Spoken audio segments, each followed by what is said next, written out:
Olá, tudo bem? Meu nome é Jéssica, eu sou cofundadora do Green's Post e hoje a gente vai conversar um pouquinho sobre gestão de resíduos. Para ensinar um pouquinho mais sobre o assunto, a Mariane Marchetti, que é formada em Gestão Ambiental pela USP e pós-graduada em Administração de Empresas pela FGV, topou conversar e ensinar um pouquinho pra gente mais sobre o assunto. Ela trabalha há mais de 10 anos na área de sustentabilidade, bem focada em gestão de resíduos sólidos. Hoje ela trabalha na empresa Terra Cycle, é responsável por operações, que é o coração da empresa, e ela gerencia os programas nacionais de reciclagem aqui no Brasil. Mariane, muito obrigada pelo seu tempo, por topar compartilhar um pouquinho dos seus conhecimentos pra gente. E o que é gestão de resíduos? Então, gestão de resíduos são processos e ações que aí pode ser o poder público ou o setor privado que eles tomam para que a gente faça a gestão do lixo, né, do resíduo. Então, é desde a coleta até a destinação final, basicamente. E por que a gestão de resíduos de forma responsável é tão importante hoje em dia? Porque hoje em dia, mais do que anos passados, a gente tem muito. E uma geração de lixo muito grande. Então, se você não faz a destinação adequada desse resíduo, ele acaba poluindo. Pode ser poluição do solo, como pode ser poluição dos mares, dos rios. Então, a correta destinação de todo o lixo que é gerado é essencial para você ter um ambiente em equilíbrio. E no cenário atual, você acredita que a gente tem conseguido dar o destino correto para todo esse lixo que a gente gera? Não, não. A gente está bem longe, né, de conseguir destinar os que são recicláveis, né? Isso eu digo numa questão de gestão de resíduos urbanos, né? Ou seja, eu estou falando do que o consumidor gera, não estou falando do que as empresas geram, né? Então, hoje em dia a nossa taxa de reciclagem é muito baixa no Brasil, ainda acho que está entre 4% e 5% dos recicláveis. Então, você tem uma dificuldade muito grande em vários pontos da cadeia que faz com que esses materiais não cheguem à parte da reciclagem, que acabam sendo destinados ou para aterro sanitário, né, que é basicamente aterro sanitário, é um lugar onde os resíduos normalmente urbanos eles são destinados, e aí é uma área onde você tem uma proteção do solo, com uma manta para não contaminar o solo, e você vai dispondo os materiais, os resíduos com terra em várias camadas e você tem toda uma tubulação para sair os gases, né, da decomposição. Mas isso é uma destinação ordenada dos resíduos, né, então a gente chama de aterro sanitário. E aí você tem os lixões, que aí são aquelas imagens que provavelmente você já viu, né, de resíduos amontoados em vários locais, onde você tem até gente tentando achar alguma coisa de valor no meio, você tem a parte de animais, então é um ambiente bem insalubre. Você tem essas duas, infelizmente no Brasil a gente ainda tem essas duas destinações, nem todos os municípios têm aterro sanitário para receber os resíduos, e alguns locais ainda a gente encontra lixão. E é justamente isso que a gente tenta, com a gestão de resíduos, reverter. Então, eu tenho um aterro sanitário, mas eu tenho que, meu objetivo é enterrar a menor quantidade de resíduos possível nesse aterro, até porque ele tem uma vida útil. Ou seja, ele não pode subir nas camadas infinitamente. Então, quanto menos resíduo eu tenho lá, quanto mais eu consigo separar o resíduo reciclável, menos eu preciso do aterro sanitário. Então, são essas duas formas de destinações que a gente tem hoje em dia, né? Bacana. E daí, através da gestão de resíduos, como que a gente consegue ganhar escala e fazer com que cada vez menos a gente mande para esses aterros sanitários? A gestão de resíduos, na verdade, ela é implementada na questão do resíduo urbano pelo poder público. Então, é como se fosse uma obrigação. Então, essa escalabilidade, ou seja, você ter aterros sanitários e você ter cooperativas para poder fazer a separação dos recicláveis, ele deveria ser algo implementado em todo o município. Né? Então, você precisa de dinheiro para investir, criar essa estrutura, e aí dessa forma você consegue escalar, que seria atender o maior número de pessoas, né? Então, que a coleta seletiva passe o maior número de locais, de residências, né? Existe alguma coisa que nós, enquanto indivíduos, conseguimos fazer para ajudar?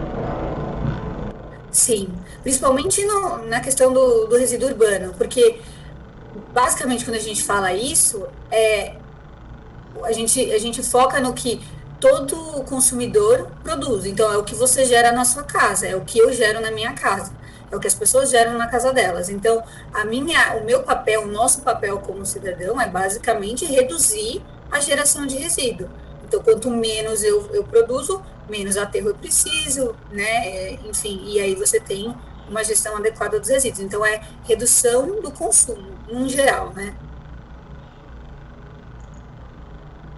Tem aqueles três R's que a gente sempre fala, né? O, É, que na verdade são cinco. Você pode colocar Ele cinco, que é inteira, o. né? Que aí você começa antes. Então, é você repensar, recusar, é, repensar, recusar, reduzir, é, e reciclar. Reutilizar e reciclar. Então, é repensar, recusar, reduzir, reutilizar e reciclar. São cinco R's. Ou seja, você pensar sobre qualquer tipo de consumo que você vai ter. Né? Então, eu realmente preciso comprar determinado produto ou determinado serviço? Eu posso, por exemplo, se a gente fala de produto, será que eu não consigo é, usar de alguém que eu conheço, vamos supor, a gente, né? Normalmente, mulher, quando a gente vai para uma festa, um casamento, uma formatura, que são eventos mais específicos, você vai atrás de um vestido, né? E aí, às vezes, se você tiver dois ou três no mesmo ano, você não vai querer repetir o vestido. Então, será que eu preciso comprar um vestido novo? Ou será que eu tenho uma amiga que talvez seja mais ou menos do meu tamanho e ela pode me emprestar? Né? Então, esse peso que você tem que dar você vai dormir, você está consumindo, né, serviços e produtos. Eu acho que ainda agora na pandemia isso ficou mais claro, né? O quanto que a gente gera de resíduo. Porque antes, quando você gerava resíduo em vários lugares, então vamos supor, no seu trabalho, depois na universidade ou na escola, e agora que né, todo mundo teve que ficar em casa e você estava gerando resíduo só na sua casa. Então, por exemplo, eu que moro em apartamento, você vai vendo o tanto que você precisa de descer, né? Quantas vezes você precisa descer no prédio para colocar o resíduo reciclável ou até o resíduo comum, né? E dispor nas lixeiras. Então, eu acho que essa noção do quanto que a gente consome ficou muito mais evidente durante a pandemia, justamente por isso, né? E o que eu mais gosto nos 5 R's ou nos 3 R's é que reciclagem é a última coisa, né? Apesar de ser uma coisa super bacana que a gente consegue e que geralmente é o que a pessoa fala, eu vou comprar, ou eu vou fazer, eu vou jogar porque vai ser reciclado. E na verdade não é É, assim que funciona, né? exatamente, é isso mesmo. Às vezes as pessoas já meio que se justificam alguma compra porque falam, não, mas isso vai ser reciclado. Mas a questão é que até para reciclar você tem empenho de energia, né? De material e tudo mais. Então, é o que você falou, antes do quinto R, você tem quatro antes, né? Então, assim, você teria que passar por todos eles e aí, no último caso, você utilizar a reciclagem, né? Bacana. E sobre Terra Cycle, qual que é o papel, qual que é o objetivo, a maior meta de vocês? A Terra Cycle, ela surgiu em 2001 nos Estados Unidos e veio para o Brasil em 2009, né? E desde o início, o, a missão da empresa é eliminar a ideia de lixo. Então, a Terra Cycle é uma empresa super jovem, né? O presidente, que é o CEO, ele tem 37 anos, ele fundou a Terra Cycle quando ele tinha 19 anos, e ele já tinha isso em mente, que o quanto menos a gente gerar de lixo e o que mais eu conseguir aproveitar daquilo que foi necessariamente produzido, é a melhor forma de eu contribuir. Então, a empresa tem, em todos os seus aspectos possíveis, essa missão de eliminar a ideia de lixo, ou seja, de aproveitar os materiais que são colocados no mercado de uma maneira, né, necessária e dar a melhor destinação ou até prevenir que esse material seja utilizado. Então, é tanto antes da reciclagem como a reciclagem em si. A empresa Terra Cycle é diferente da Fundação Terra Cycle. Qual que seria a principal diferença? Como que elas atuam? A Terra Cycle veio para o Brasil em 2009, ela é uma empresa com fins lucrativos e o principal serviço dela é a implementação de programas de logística reversa, que quer dizer coleta e reciclagem de embalagens e produtos que são consumidos no dia a dia das pessoas. Então, desde esponja de lavar louça, instrumentos de escrita, cápsulas de café, embalagem de chocolates e biscoitos. Então, são todos esses produtos que a gente acaba lidando no dia a dia e descartando. Então, a gente cria esses programas junto às empresas fabricantes, que são aquelas que são patrocinadoras, justamente porque esses materiais, eles são considerados de difícil reciclagem. O que isso quer dizer? É que se chegar uma esponja de lavar louça numa cooperativa, ela não vai separar porque ela não consegue vender no mercado de resíduos. Então, basicamente, a decisão de você reciclar ou não um material, ela é econômica, né? Então, vale a pena. Então, o custo de eu coletar e de eu processar, ele vai ser maior ou menor do que o valor do material? Se ele for maior, não vale a pena. Se ele for menor, então vale a pena. Então, é justamente por isso que a TerraCycle foi criada, para fazer a reciclagem de resíduos que a gente chama de resíduos complexos, né? Que justamente não tem ainda uma reciclagem implementada e ela só existe porque existe o programa da TerraCycle.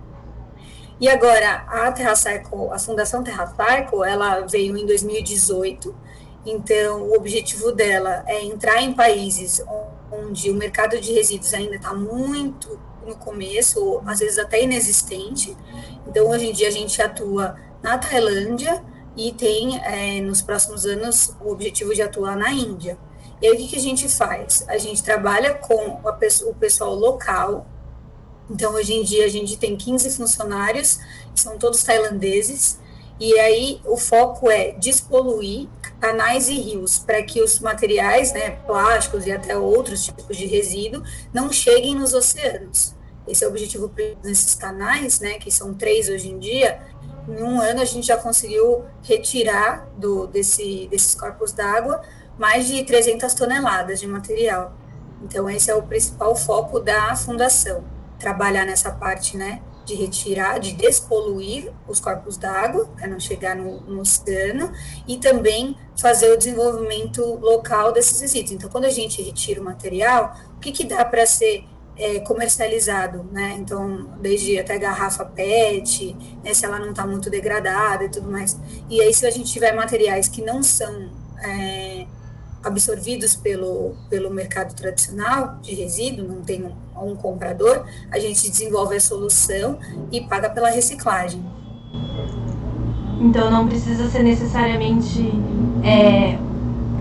uma reciclagem rentável, né, que você está falando. Se o custo for maior, não vale a pena, mas o que vocês fazem é reciclagem apesar do custo alto, é isso? Exatamente. Por quê? Porque a gente tem um fabricante patrocinando. Então, não é o dinheiro da TerraCycle em si, mas é o patrocinador, é o fabricante. E no caso da TerraCycle, a Fundação TerraCycle, a gente tem 2 principais empresas, que é a PepsiCo e a Coca-Cola.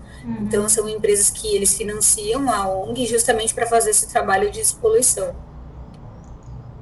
Tá, a importância também de entender de quem que a gente está comprando, né? Existe Exatamente. uma responsabilidade.